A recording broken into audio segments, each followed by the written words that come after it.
नमस्कार। अपना प्रदेश उत्तर प्रदेश उत्तराखंड देख रहे हैं आप। मैं हूं आपके साथ पूजा मोहन पांडे। उत्तर प्रदेश में नगर निकाय चुनावों को लेकर सरगर्मियां तेज हैं। सत्ताधारी बीजेपी समेत सभी राजनीतिक दल के उम्मीदवारों ने पूरी ताकत झोंक दी है। आज शाम को 6 बजे निकाय चुनाव के प्रचार का शोर थम गया। सभी राजनीतिक दलों ने जनता को रिझाने के लिए पूरी ताकत झोंकी।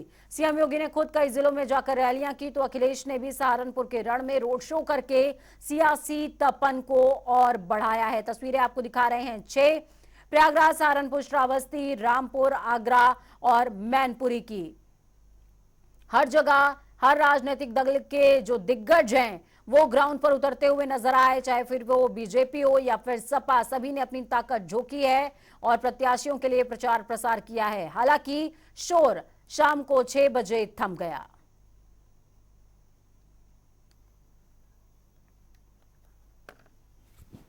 तो आज शाम को 6 बजे चुनाव प्रचार का शोर थम चुका है।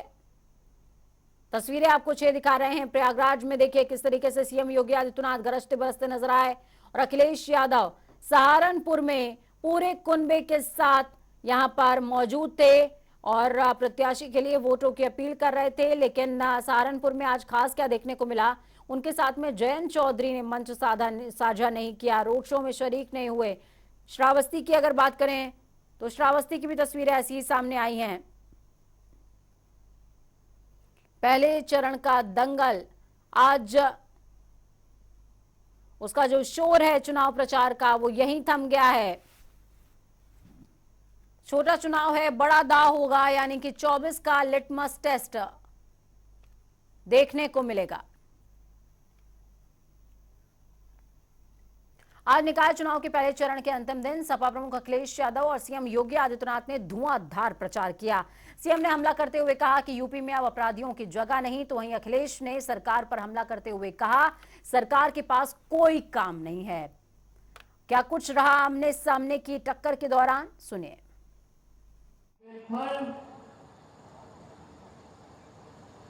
आजादी के बाद जिस आस के साथ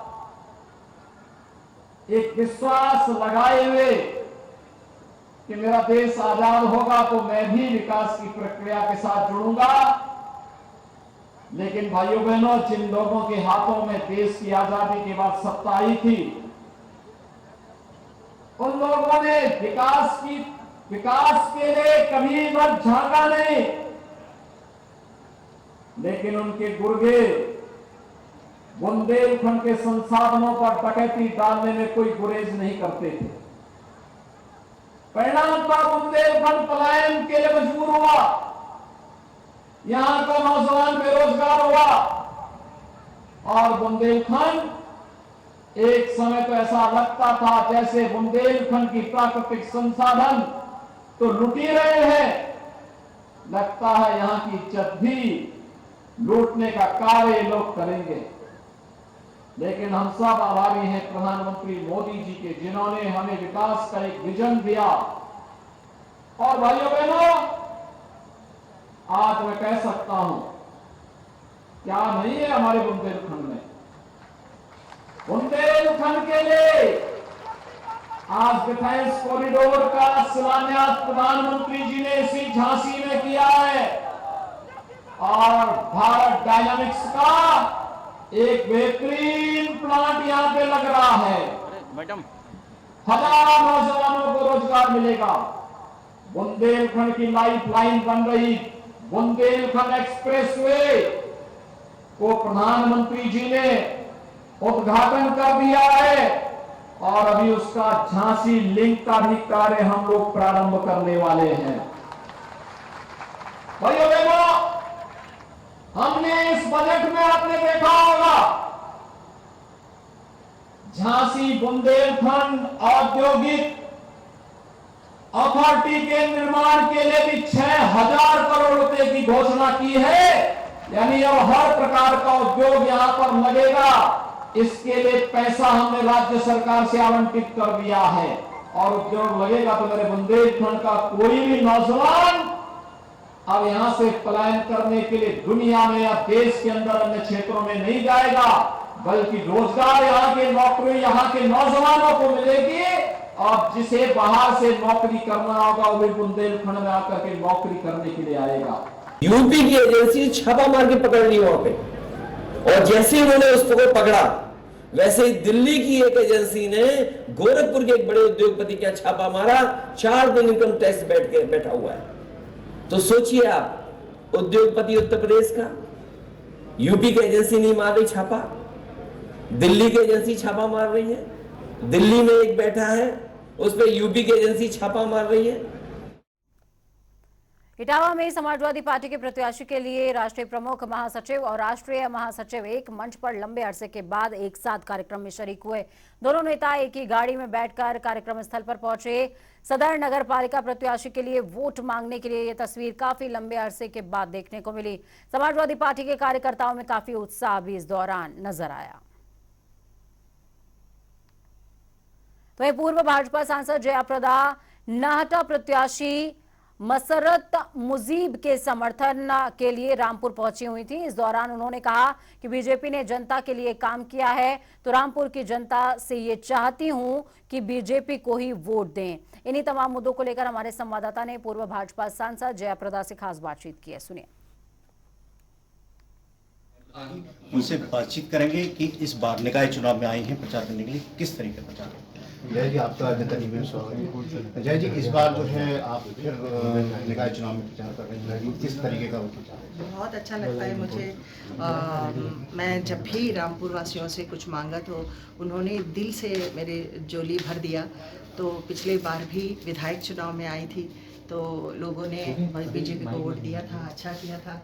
और मैं चाहती हूँ कि इस बार भी बीजेपी को वोट दे, ताकि अब मैं, क्योंकि डबल इंजन सरकार में हमेशा ये सुविधाएं लेने के लिए फ़ायदा है, क्योंकि देश में और प्रदेश में हमारे सरकार है और योगी जी भी लोगों के लिए काम करते हैं। तो मैं उम्मीद करती हूँ कि इस बार बीजेपी के लिए ही वोट दें। अच्छा, आजम खान लगातार बीजेपी सरकार पर पलटवार कर रहे हैं, कहीं ना कहीं कुछ महिलाओं के लिए भी, और वो आरपीएस स्कूल छिना है उसके ऊपर भी कल बयान दिया। आजम का आदत है ये, और आजम सुधरेगा नहीं है, क्योंकि इसी के वजह से, आजम के हेट स्पीचेस के वजह से ही आज आजम कोई सत्ता में नहीं है, कोई पद पे नहीं है। बार बार चुनाव होने का नतीजा क्या है आप बताइए, कि आजम और उनके परिवार के वजह से ही बार बार रामपुर में चुनाव हुआ था। आज मैं इसमें भी उनको सबक नहीं सीख पा रहा है।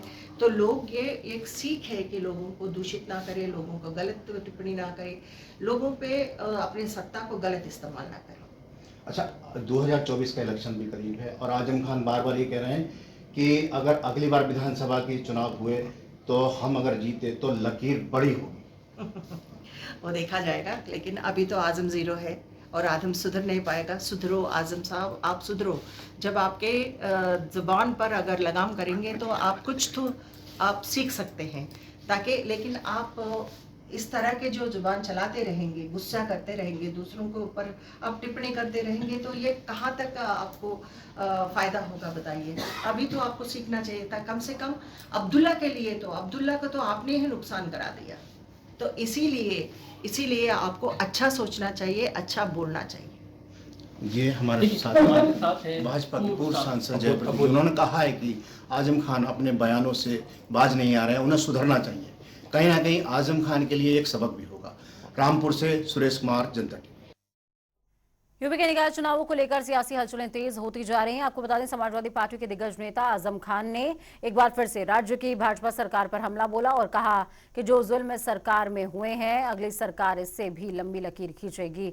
साथ ही आजम खान ने दावा किया कि अगली बार विधानसभा चुनाव में उत्तर प्रदेश में सपा की सरकार आएगी और तवे से रोटी पलट जाएगी। बस रामपुर एक अच्छा सा देहात था,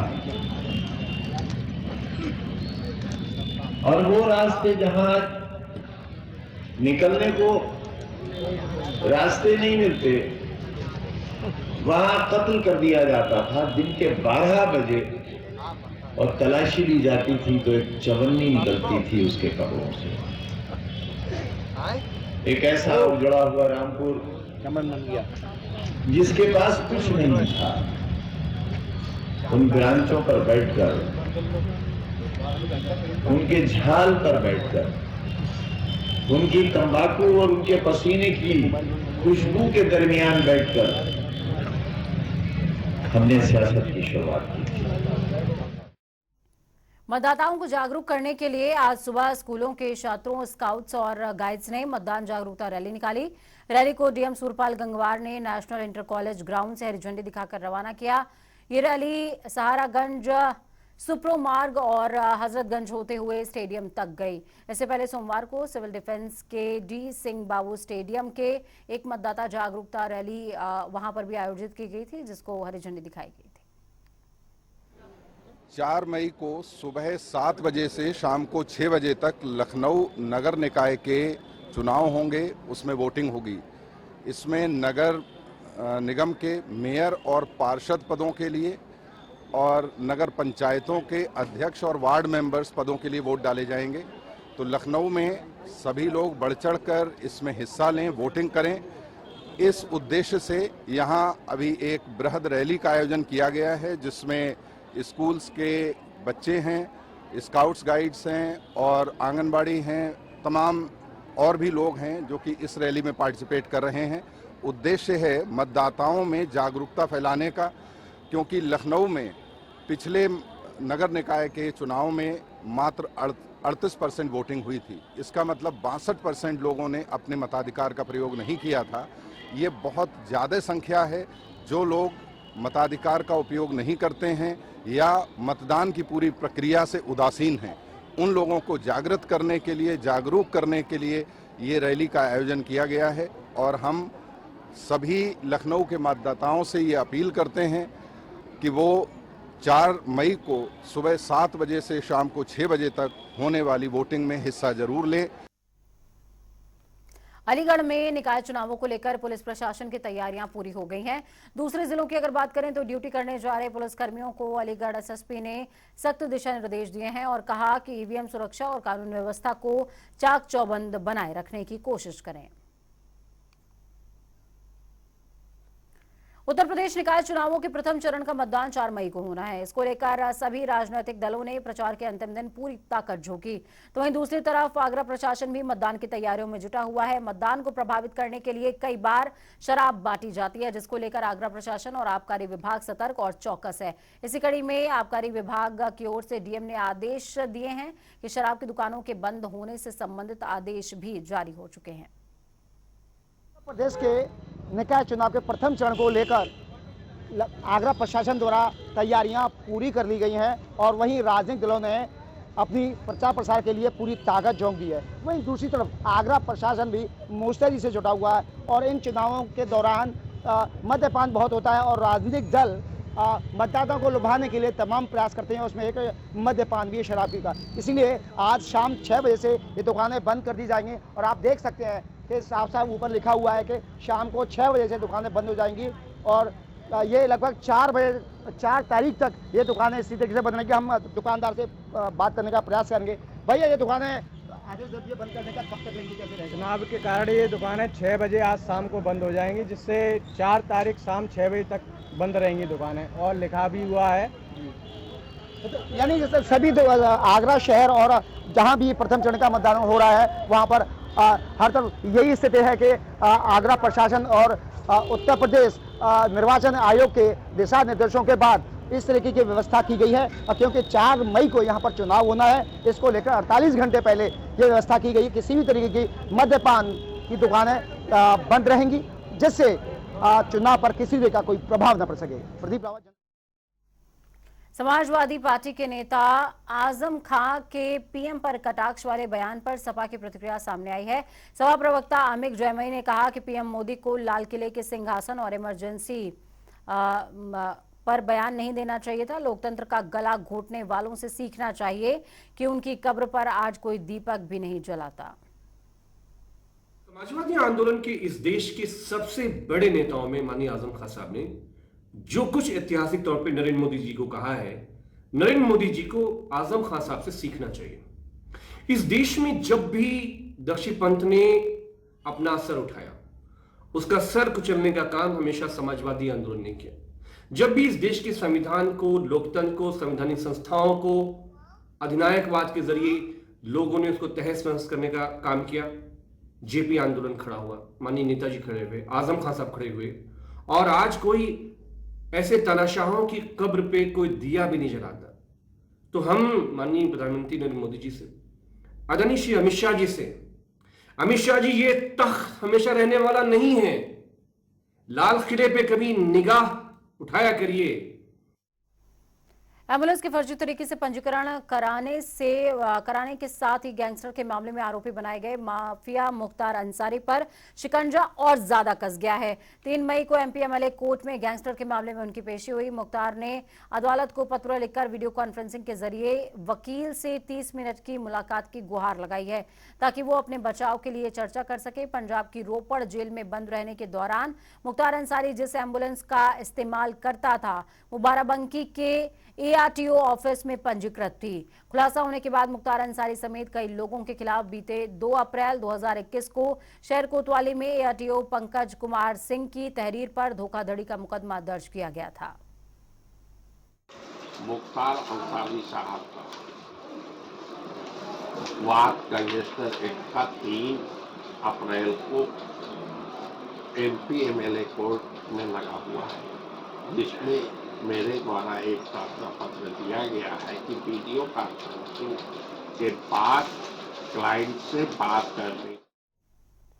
दिवंगत कैबिनेट मंत्री चंद्रन रामदास के विभाग को लेकर खबर सामने आ रही है। उनके जो तमाम विभाग हैं अब मुख्यमंत्री धामी को देखने वाले हैं। इसकी जानकारी मुख्य सचिव डॉक्टर एसएस संधू ने साझा करी है। तो वहीं आपको याद दिला दें कि कैबिनेट मंत्री चंद्रन रामदास के पास समाज कल्याण, अल्पसंख्यक कल्याण, छात्र कल्याण, परिवहन, लघु एवं सूक्ष्म मध्य उद्योग, खादी और ग्रामोद्योग विभाग की जिम्मेदारी थी।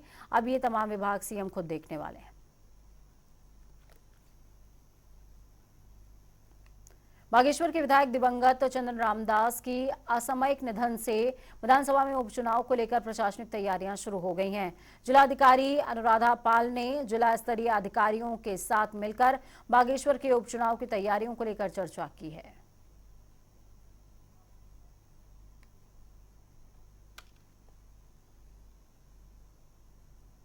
हैं क्योंकि हमें बाई इलेक्शन भी जल्दी कराना है, तो हमें और उसके प्रिपरेशन भी हम करना शुरू कर दिए हैं कि ताकि जो मतदेय स्थल है उस पर मतदेय स्थलों पर सुविधाएं हों, वो ट्रैक हो जाएं, जितनी गाड़ियां हैं क्या लगनी है, इलेक्शन मशीनरी जो हमारी है उसको हम इलेक्शन मोड में लेके आ जाएं। तो आज इन्हीं सभी मुद्दों पर चर्चा हुई।